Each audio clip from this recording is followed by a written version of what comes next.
আসসালামু আলাইকুম। প্রথমে আমি গভীর শ্রদ্ধার সাথে সম্মান জানাতে চাই আমাদের বীর মুক্তিযোদ্ধা বীর সৈনিকদের, যাদের অবদানে আজ আমরা একটি স্বাধীন বাংলাদেশ পেয়েছি। আসলে স্বাধীনতা আমরা ছোটবেলা থেকে করে আসছি, স্বাধীনতা অর্জনের চেয়ে রক্ষা করা হচ্ছে বড় কঠিন। আমরা 1971 সালে যেমন আমাদের বীর মুক্তিযোদ্ধারা দেশকে স্বাধীন করেছে, তেমনি আমরা ওইটা অবশ্য আমরা দেখিনি, আমার বাবারা দেখেছে। কিন্তু এখন 34শে জুলাই যে ছাত্র আন্দোলন থেকে, যেখানে ছাত্ররা শুধু আন্দোলন করেনি, এখানে অনেক রাজনৈতিক দল ছিল, সাধারণ নাগরিক ছিল, অনেকেই মৃত্যুবরণ করেছেন, যাদের অবদানে, যাদের রক্তের বিনিময়ে আমরা নতুন আরেকটি বাংলাদেশকে পেয়েছি।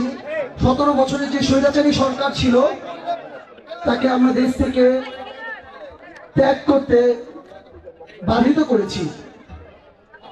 সেই স্বাধীনতাকে রক্ষার দায়িত্ব কিন্তু আমাদের প্রত্যেকে, আমাদের ভুলে গেলে চলবে না। শুধুমাত্র প্রশাসন না, শুধুমাত্র রাজনৈতিক ব্যক্তিবর্গ না, আমরা সাধারণ নাগরিকরা প্রত্যেকে এক একজনকে দায়িত্ব নিতে হবে এই নতুন স্বাধীনতাকে রক্ষা করার জন্য, যাতে অন্য কোন রাজনৈতিক দল এসে আবার 17 বছরের জায়গায় 34 বছর আমাদের এই আসনে না বসে যায়।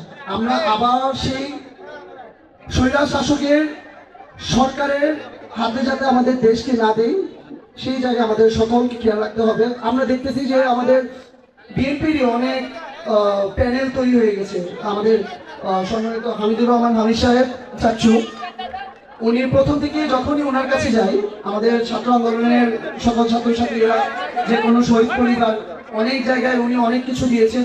যদিও এগুলো ফ্রন্ট পেতে উনি আসে নাই, এগুলো প্লাসও করে নাই। আমাদের অভিভাবক মামুন ভাই, উনিও অনেক ভালো কাজ করতে যে অনেক বাধার সম্মুখীন হয়েছে।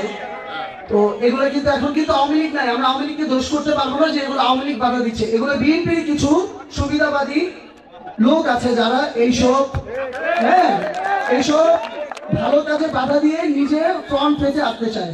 আমরা সেদিকে অবশ্যই খেয়াল রাখবো। আমি আমার বক্তব্য বেশি বাড়াবো না। আসসালামু আলাইকুম।